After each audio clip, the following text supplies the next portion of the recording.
Okay, hello. Thank you so much Hello. for being here and agreeing to be interviewed for our care newsletter for September. I'm so excited. For our listeners or our readers, do you think you could just introduce yourself really briefly? Sure.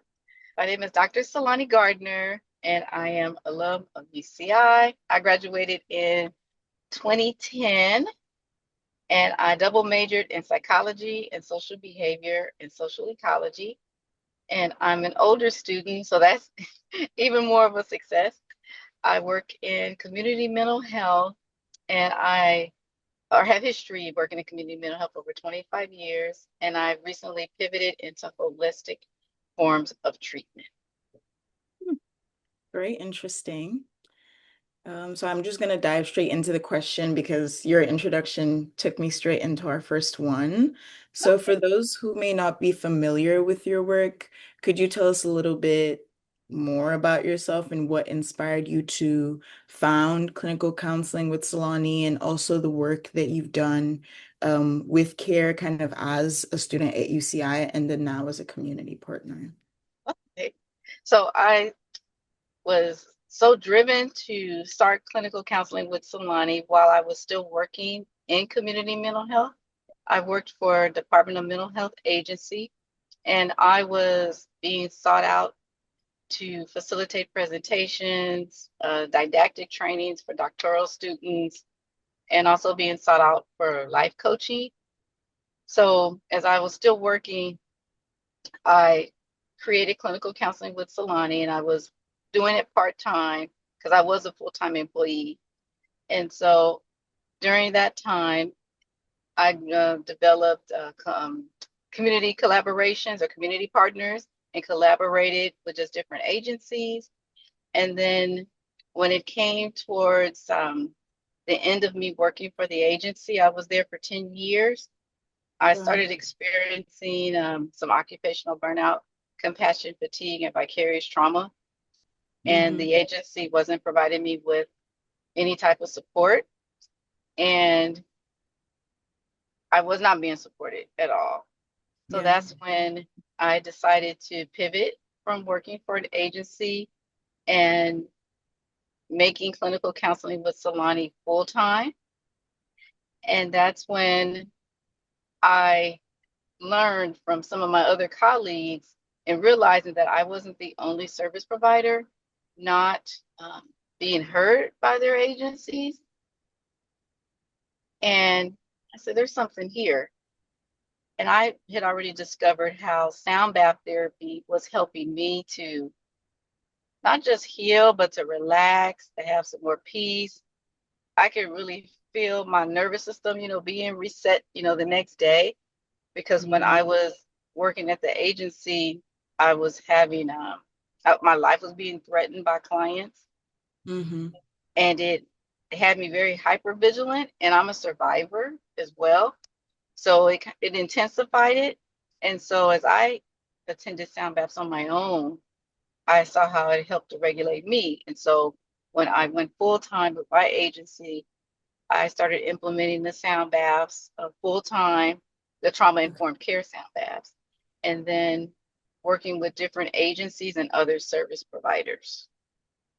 Oh, okay, that sounds really interesting. I think it's very important that in the experiences that you had, you were also able to kind of come out of it and also be able to create a space where people who have had similar experiences to you can also receive that type of like healing and care. And much of your work actually does emphasize trauma-informed care. So, what does being trauma-informed look like in practice for you? And why is it especially important when working with survivors and communities? I have multiple layers for the trauma informed care, but mostly helping people to know that they can trust me, to develop that trust, to carry whatever, what weight that they have, and how to recognize it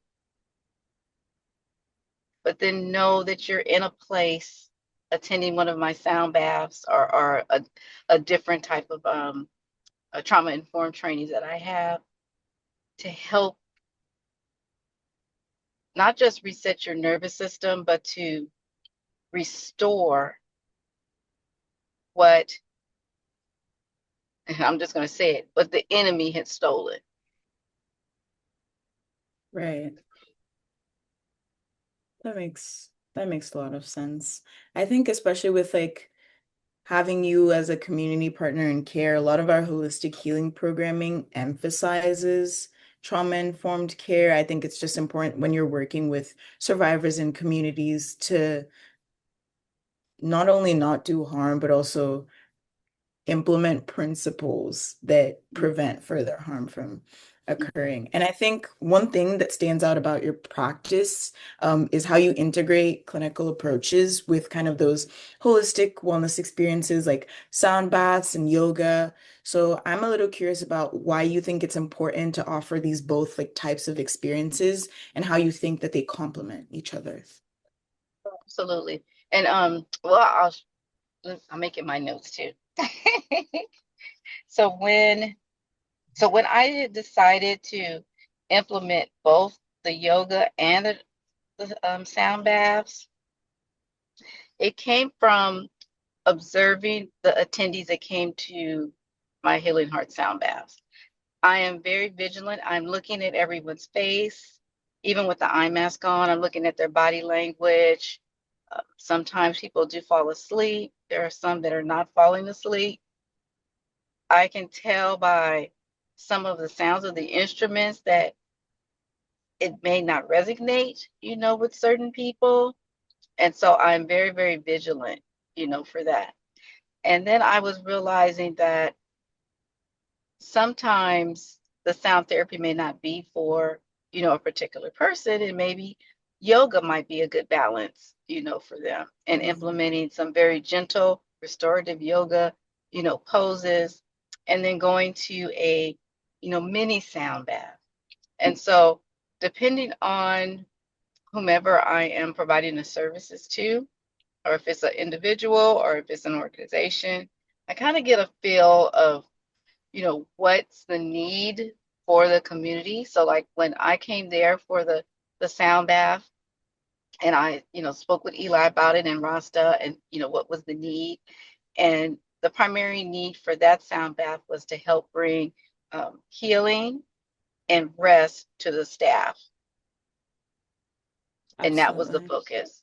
And so I made sure that I created an environment to where it was welcoming, it was calming.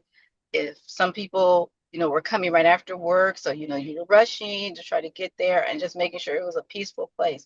No need to, do yoga poses or anything. Just get your goodie bag. All the mats were already prepared, and you could just find you a space and just be. And so Absolutely. I const I am always intentional to making sure I create that safe space, the healing space, restorative space, and quiet space for everyone that attends my sound baths. That's very Because it's interesting. because it's not just a regular sound bath. Because I'm not, knocking anyone else, with their sound baths. I'm grateful for the education that I have and the knowledge that I have and the balance. I was in community mental health for over 25 years, diagnosing. So I have that clinical piece as well, and I have the holistic piece. And so my sound baths, that's why I call them healing heart sound bath, because it's a form of healing. And then there's education. I do some psychoeducation before the sound bath as well. Hmm. Okay, so it's like a nice mix of like your formal clinical training and then also the holistic aspects, trying to give the participants the most well-rounded experience. Yes, and at the end of the sound baths, I always offer if anyone would like to, process their experience after, because I can tell you almost every time there's someone that has been dysregulated because they've had some trauma memories. And so I always open that space, whether they want to share openly in the group or if they just want to come up to me privately, or I say you can text or call me. That sounds like a really safe space. I imagine, also people feeling like they can come up to you is because you've created a space where they feel like they can. And I know you offer both faith-based and then non-religious sound bath experiences. So how do you feel like you're able to create those welcoming and supportive spaces for people, regardless of their backgrounds and their beliefs? Oh, that was, and this is how my sound bath started, because I started with Healing Hearts Christian sound bath therapy. And I recognized within the Christian community, there were, I couldn't find any other sound baths that were Christian based because I wanted that faith base, for me personally, but Hmm. I couldn't find anyone. And so I said, well, I'll just do it, myself. And so that's how the name came about. But then I Okay. realized that there are other people that are not Christians, which is, I want to respect that. So that's when I implemented the Healing Heart sound bath to have it non-religious based. So I can be able to help people heal regardless of what your religious beliefs are, or if you don't have religious beliefs. I have a doctorate in biblical counseling, so I study different religions. So I Yeah. have a little idea of the foundation of other religions. And so for the non-religious sound baths, they are exactly almost the same as the Christian based, except in the Christian based sound baths I incorporate scripture reading, I play instrumental Christian music, and prayer. Hmm.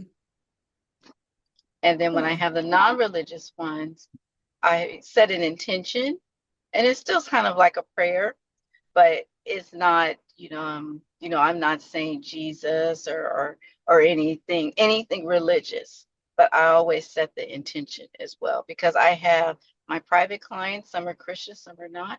Then I have my corporate clients, some are Christians and some are not. And so I want to make sure that I am flexible. Well, I am flexible to work with any population, and depending, what the services that are they are requesting of me. Because I have had some organizations that wanted Christian-based sound baths, and then I've had some that do not. And so it's worked out quite well. I had I think it was maybe early last year or so, because on my facilitator request form on my website, I had I just had kept it Christian. So this might have been a year or two now, because my I've been facilitating the sound baths full time for 3 years. So just made 3 years in April. So like a year and a half ago, I changed my facilitator request form to incorporate if you want religious or non-religious. So, and that's like an intake, a self intake that people complete for me before I call them to schedule the sound bath.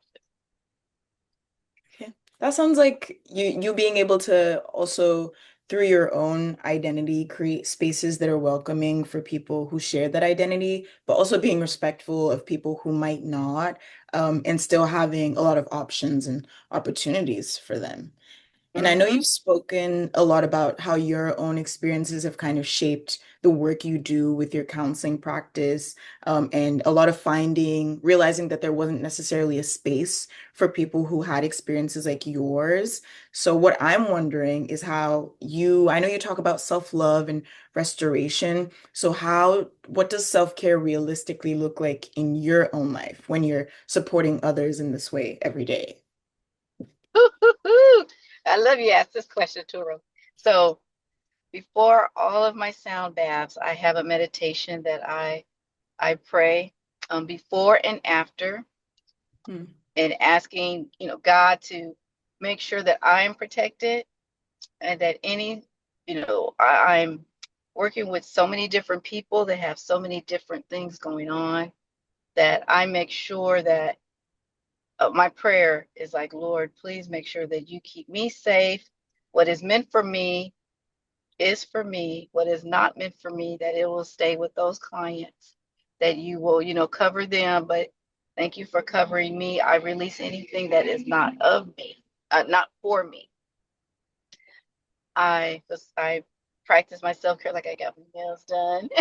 Very nice. I go to the I go to the park and this is my nails are of course once a month, but I go to the park quite regularly.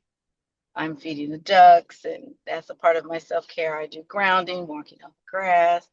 I have a wonderful support system of my husband, my girlfriends, and just family, in general that I go to also. I Mhm. travel. I set a lot of boundaries. Amazing. I Amazing. set a lot of boundaries. And so those are some of the forms of self-love that, I practice. And I do not accept every sound bath request. Mm. That's another boundary that I have um, developed for me. I have learned through trial and error that not all of the sound baths that I am requested to facilitate are for me. And so if it does not feel aligned with my principles, my values, and the core pillars for clinical counseling with Tselane, I will gracefully decline and refer them to another sound bath practitioner. And the reason Yes. why I share this, I was I had reached, and when I first started, I had reached out to some, I'll just say companies. And this one company, they had me come in. I facilitated a sound bath for their executive staff. I did it complimentary because I wanted them to have the, experience. And then that company, they said they wanted to hire me to do something in a couple, few months later. So no problem. But I did not feel peace in my spirit. But because this company is world renowned, I pushed through and said, okay, I'm still going to do it. I'm still going to do it. But I didn't have that peace in my spirit. So I facilitated the sound bath. There were several hundred people there that were coming in and so forth. And this company did not, they didn't pay me like they were supposed to pay me. I had to keep Mm. calling them, following up. And it was so discouraging.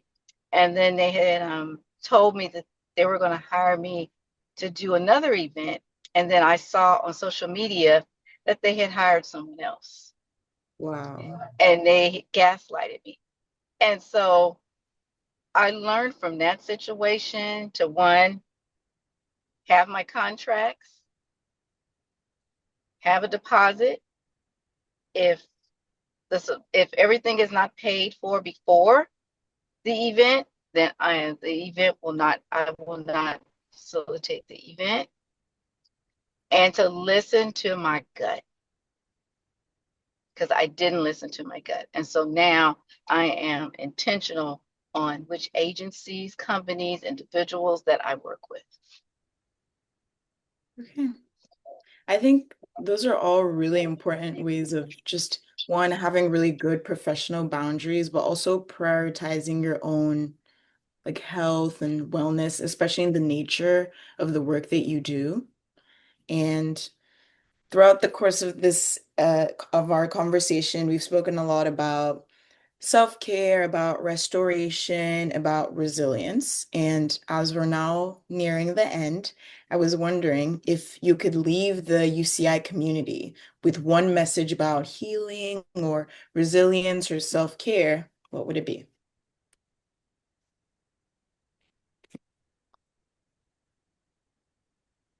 Always nurture the most important relationship that you'll ever have, and that's the relationship with yourself.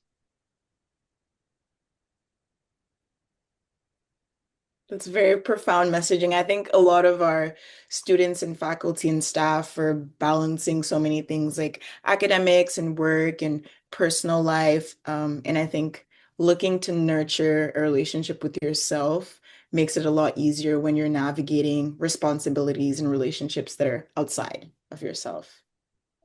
I agree. So those are Woohoo! actually all the questions I had for you. It's been so amazing speaking to you and learning about the work that you do. I'm very excited for CARE's continued partnership with you and our faculty and staff sound healing that we're going to be doing pretty soon. It's been great talking to you. I'm going to stop the Oh, okay.